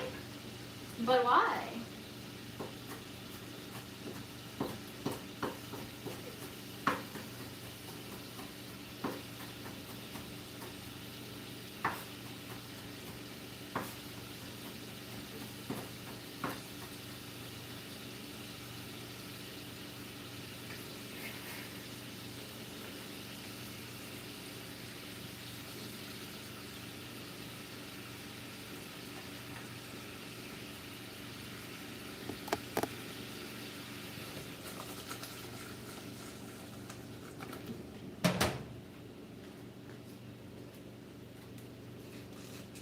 Wait, he did not. Is that really how much he smoked? Holy shit. I didn't know he could survive that amount. That's pretty cool. You're working on a sermon. What is the passage? Or theme? Or topic?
These tomato sauces I need to use up, and so chickpeas are gonna go in here, and then I'm gonna season it just in case I don't finish this cooking with you all here. That's basically what this is. Garlic, onion, carrots with olive oil, spices, chickpeas, and tomato sauce.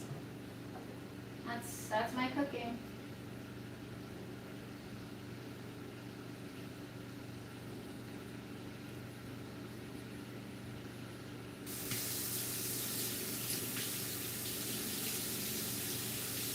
That's a cool sermon.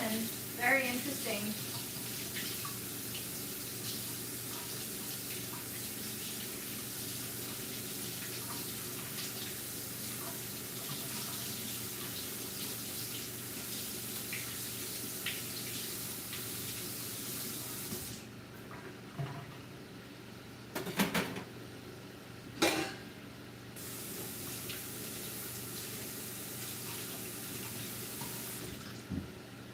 Yep, lots of wars indeed.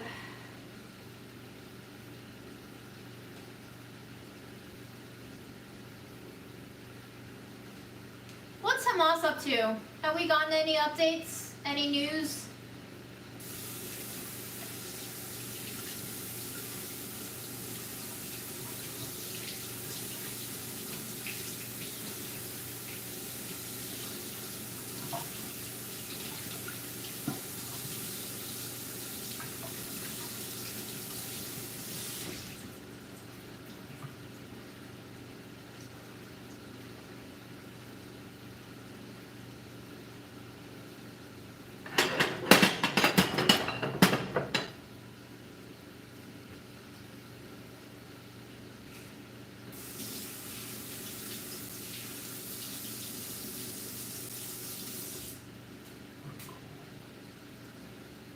It's a genocide, a war, and a conflict.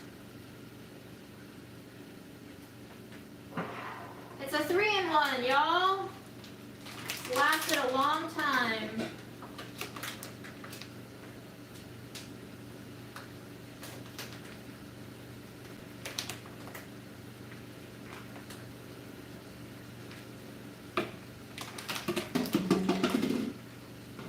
I think what is really one of the most fascinating, terrifying, and depressing parts is when people compare what Jews had to go through in Nazi Germany versus what Palestinians are going through now. Like, the similarities are so eerie.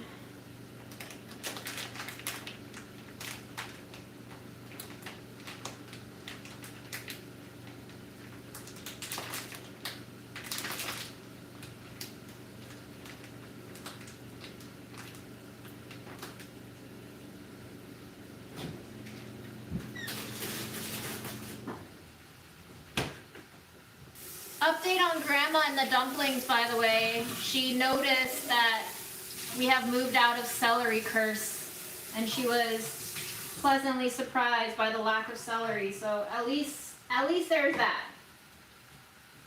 At least Grandma is happier with the dumplings. I wouldn't say she's happy with the dumplings, but she is happier. I'll settle for happier.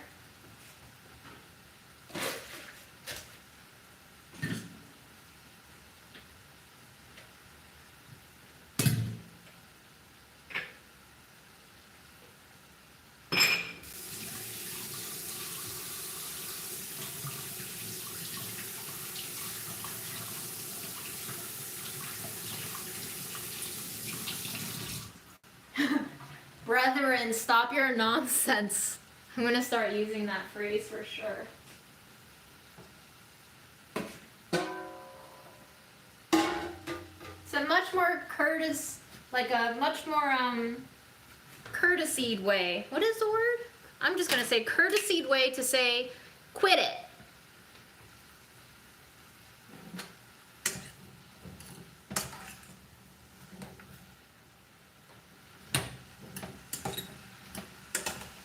Now, since this is going to have tomato sauce in it, I feel like we're going for like a chili vibe. If that's the case.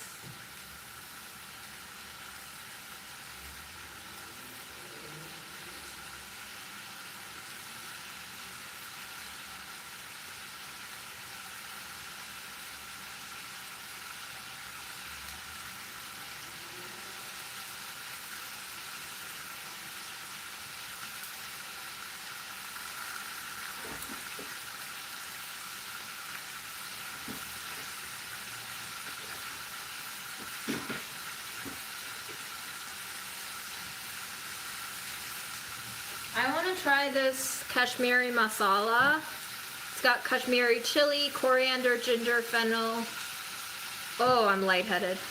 Cinnamon, turmeric, cinnamon leaf, black cardamom, yellow cardamom, mace, and cloves. Sounds sweet.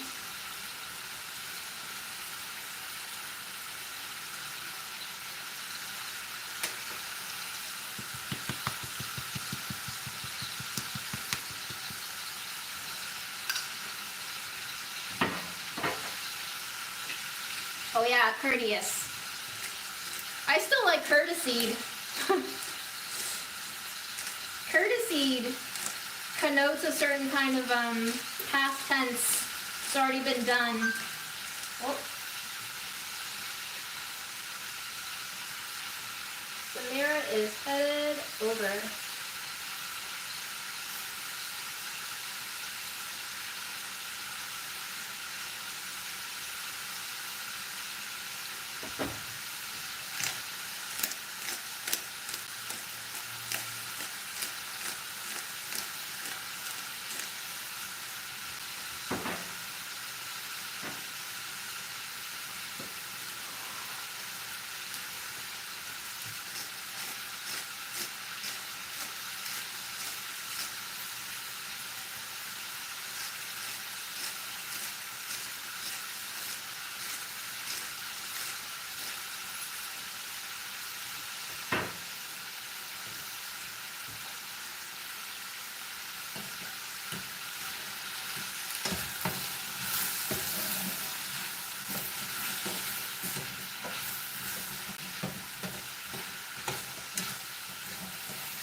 %.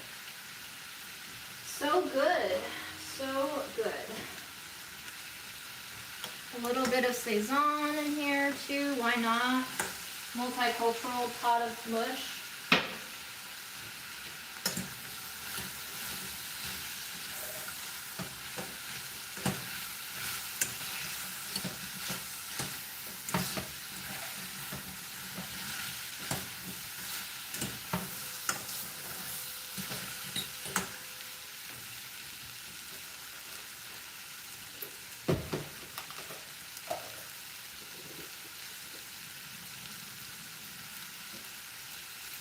Draining my beans.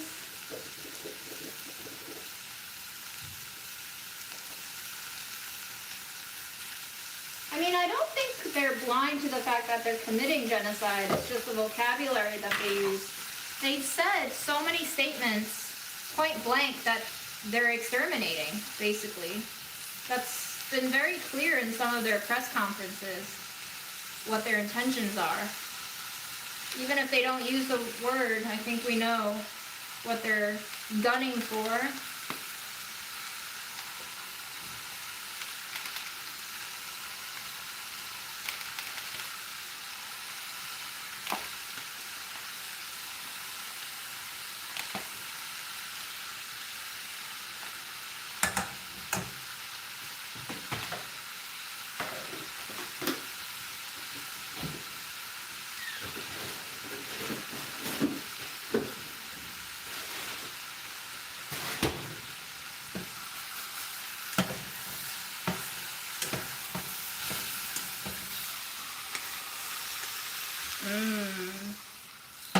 Steam. Spices.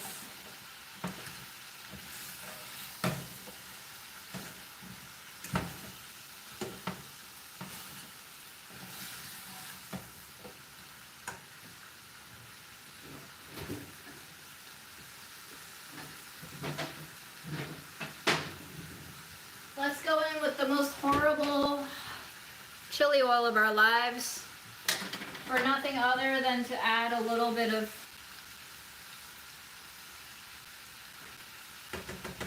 I really don't want to shit on them like this, but I do, because it's just one of the worst products I've ever tasted in this genre. So, it's a PSA.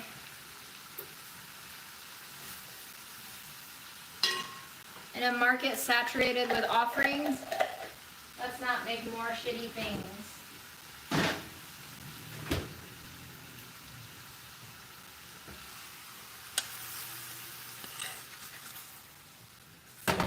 And then with this added fat, we're going to crispify some of our aromatics and our beans. caramelize some of our carrots, add a teensy bit of flavor that is pretty much dead in the oil itself, but will hopefully come alive in conjunction with our other 2 spices. And then we'll add in our oils. Sorry, we'll add in our tomatoes. This is crushed, and this is like very juicy. Let's add in the juice. Very smooth pour. I love it.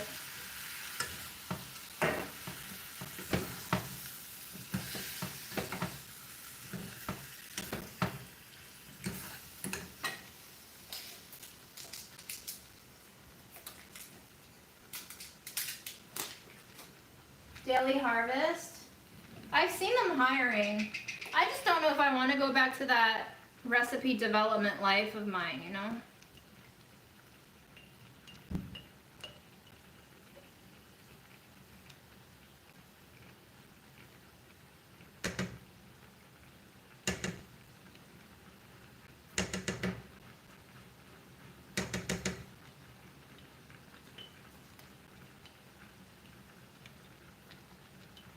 What are the chances, you think, of Daily Harvest using burlap and barrel spices?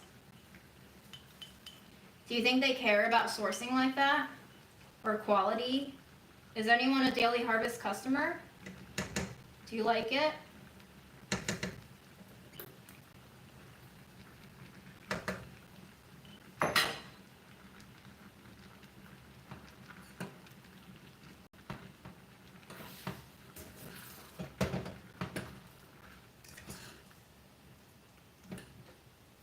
This is full-on mush now. Killer lentils. That's a song.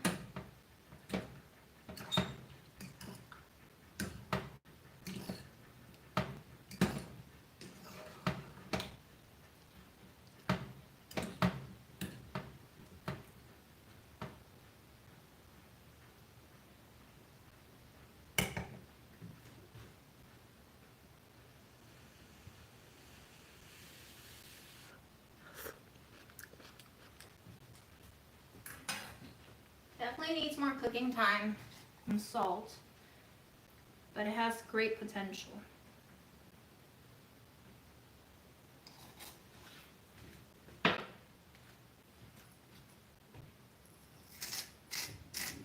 I got so much shit for making that mujadera, and I still don't know if I'm pronouncing it correctly or not, but like people were writing in to tell me that that isn't it, and I was like, listen y'all, I just know that it has onions, rice, lentils, and I did my best.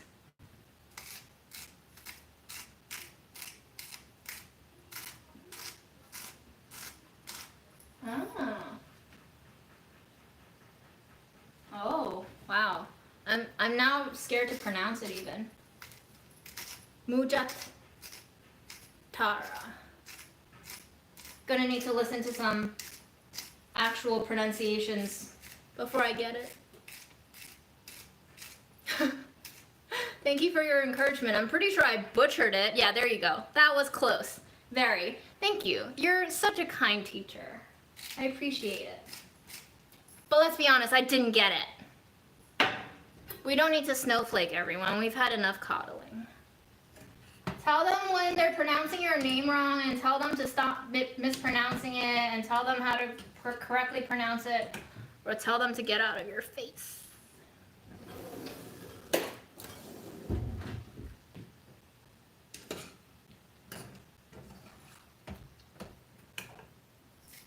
Listen, if you can't pronounce my name, then maybe you should just not call on me. Maybe it's a privilege to call me by my name. Maybe there's a price you have to pay to get to know me. Maybe I am worth something after all. Or maybe you're just too lazy to get to the kernel inside the nutshell. I mean, I have used wooden spoons before, but this metal fork was on my counter, so I'm just using it. Does it hurt your Does it hurt your little ear hole sensors? Your little receptors? I'm so sorry. But yes, I'm gonna go because Samir is coming shortly. Thank you all for joining me on this lovely, exhausted Friday night. And I hope that you continue to build community and take care of yourself and each other. And if you figure out how to do both in one go, please report back. I need tips and tricks and different ways of thinking and conceptualizing this thing called life. But yeah, can't wait for elections next year. It's gonna be great. Bye.